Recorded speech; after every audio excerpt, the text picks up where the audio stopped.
AP సర్కార్ అక్రమంగా చేపడుతున్న గోదావరి బనకచెర్ల లింక్ ప్రాజెక్టుపై లీగల్ ఫైట్ కు రెడీ అవుతోంది రాష్ట్ర సర్కార్. ఇందులో భాగంగానే హైదరాబాద్ జల సౌదలో ఉన్నతాధికారులతో భేటీ అయ్యారు ఇరిగేషన్ మినిస్టర్ ఉత్తమ్ కుమార్ రెడ్డి. బనకచెర్ల ప్రాజెక్టును ఎలా ఆపాలనే అంశంపై ప్రధానంగా చర్చించినట్టు తెలుస్తోంది. ఇప్పటికే దీనిపై సీఎం రేవంత్, మంత్రి ఉత్తమ్ ఢిల్లీ వెళ్లి జలశక్తి శాఖ మంత్రిని కలిశారు. జూన్ 30న ప్రజాభవన్లో బనకచెర్లపై ప్రెజెంటేషన్ ఇవ్వాలని డిసైడ్ అయ్యారు. రాష్ట్ర నీటి హక్కులను కాపాడడం, కీలకమైన మౌలిక సదుపాయాల ప్రాజెక్టులను వేగవంతం చేయడం లక్ష్యంగా ముందుకెళ్లాలని అధికారులను ఆదేశించారు మంత్రి. బనకచెర్ల ప్రాజెక్టు చట్ట విరుద్ధమన్నారు ఉత్తమ్. ఇది రాష్ట్ర ప్రయోజనాలకు నష్టం కలిగిస్తుందని చెప్పారు. ప్రాజెక్టును ఆపేందుకు రాష్ట్రం తరఫున బలంగా ప్రాతినిధ్యం వహించేలా చట్టపరమైన రోడ్ మ్యాప్ను వెంటనే సిద్ధం చేయాలని అధికారులను ఆదేశించారు ఉత్తమ్.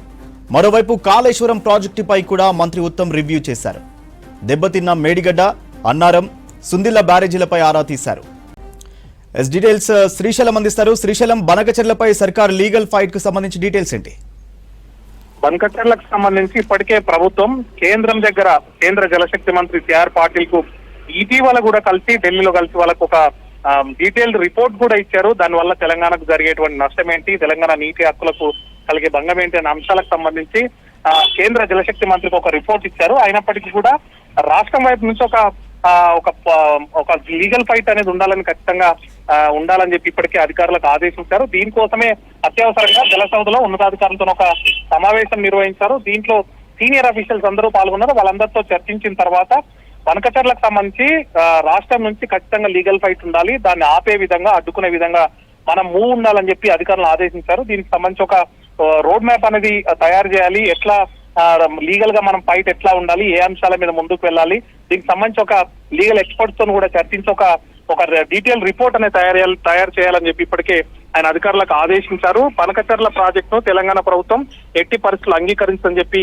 దీని మీద అధికారులకు స్పష్టం చేశారు. మరోవైపు గత ప్రభుత్వంలో బనకచెర్ల ప్రాజెక్ట్ సంబంధించి ఎట్లాంటి మూవ్ ఉంది, వాళ్ళు తీసుకున్నటువంటి ఏ చర్యల కారణంగా ప్రభుత్వం ఇప్పుడు ఏపీ ప్రభుత్వం ఇప్పుడు ముందుకు వెళ్తుంది అన్న అంశాలకు సంబంధించి ఒక డీటెయిల్ రిపోర్ట్ కూడా తయారు చేయాలని చెప్పి నిర్ణయం తీసుకున్నారు ఉత్తమ్ కుమార్ రెడ్డి. దానికి సంబంధించి ప్రజాభవన్ లో 30 తారీఖు నాడు ఒక ప్రజెంటేషన్ కూడా ఉండబోతుంది. దాంట్లో గత ప్రభుత్వంలో ఎట్లాంటి ఇబ్బంది జరిగింది, గత ప్రభుత్వం తీసుకున్నటువంటి ఏ నిర్ణయాల కారణంగా ప్రస్తుతం ఏపీలో ఉన్నటువంటి ప్రస్తుత ప్రభుత్వం ఈ బనకచెర్ల మీద ముందుకు వెళ్తుంది, ఈ అంశాలకు సంబంధించి ఒక స్పష్టమైనటువంటి అంశాలను ఆ రోజు వివరించనున్నారు. ఈ బనకచెర్ల మీద పోరాటం చేస్తూనే మరోవైపు టన్నెల్స్ అంటే రాష్ట్రంలో ఉన్నటువంటి మిగిలిన ఇంజనీరింగ్ ప్రాజెక్టులు అన్నింటి గురించి కూడా ఒక డీటెయిల్ రివ్యూ అనేది చేశారు. దాంట్లో ప్రధానంగా టన్నెల్ ప్రాజెక్ట్ సంబంధించి ఏవైతే ఇబ్బందులు ఉన్నాయో దాంట్లో ఇప్పుడు ఎస్ఎల్బిసిలో జరిగినటువంటి ఇన్సిడెంట్ నేపథ్యంలో ఒక ఇద్దరు టన్నెల్ ఎక్స్పర్ట్స్ ని కూడా మన ఇరిగేషన్ శాఖకు సంబంధించి జాయిన్ చేసుకోవాలని చెప్పి వాళ్ళు నిర్ణయం తీసుకున్నారు. జూలై నుంచి వాళ్ళు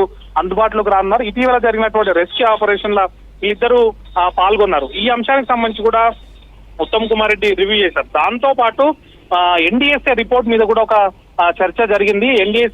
ఎన్డీఎస్ఏ మేడిగడ్డ, అన్నారం, సుందిళ్ల మీద ఏదైతే సూచనలు ఇచ్చిందో, ఏదైతే డైరెక్షన్ ఇచ్చిందో దాని ప్రకారం రెస్టోరేషన్ కు సంబంధించి ముందుకు వెళ్లాలని చెప్పి అధికారులకు ఆదేశించారు. దానికి సంబంధించినటువంటి సిడబ్ల్యూసి ఆదేశాలు లేకపోతే నిర్ణయాలకు అనుగుణంగా వాళ్ళతో సంప్రదిస్తూ ఈ రెస్టోరేషన్ అనేది ముందుకు వెళ్లాలని చెప్పి ఆదేశించారు. అవి కూడా యుద్ధ ప్రాతిపదికన పునరుద్ధరణ పనులు చేపట్టాలని చెప్పి కూడా ఉత్తమ్ కుమార్ రెడ్డి ఆదేశించారు. మరోవైపు ఉన్నటువంటి మిగిలిన మేజర్ వర్క్స్ అన్ని కూడా ఏదైతే రాష్ట్రంలో జరుగుతున్నాయో కొన్ని ఏ దశలో పెండింగ్ లో ఉన్నాయి, కారణాలు ఏంటి, కొన్ని టెండర్ల దశలో ఉన్నాయి, కొన్ని టెండర్లు ఇంకా పిలవలేదు, కొన్ని టెండర్లు పిలిచినా కూడా పనులు ప్రారంభం కానీ ఏ ప్రాజెక్టులు అయితే ఉన్నాయో వాటన్నికి సంబంధించి కూడా ఒక మూవ్ ఉండాలి. దాని మీద కూడా డీటెయిల్ రివ్యూ ఇవ్వాలి.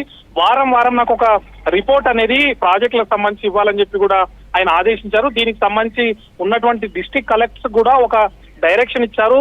ల్యాండ్ ఎక్వేషన్ సంబంధించి ఏమైనా సమస్యలు ఉంటే ఖచ్చితంగా దాని మీద ప్రాధాన్య క్రమంలో తీసుకుని దాన్ని పరిశీలించాలని చెప్పి ఆదేశించారు. మరోవైపు ఎస్ఎల్బిసి ప్రాజెక్ట్ సంబంధించి కూడా ఒక డైరెక్షన్ అయితే ఇచ్చారు. దానికి సంబంధించి ఒక లైడార్ సర్వే చేయాలి.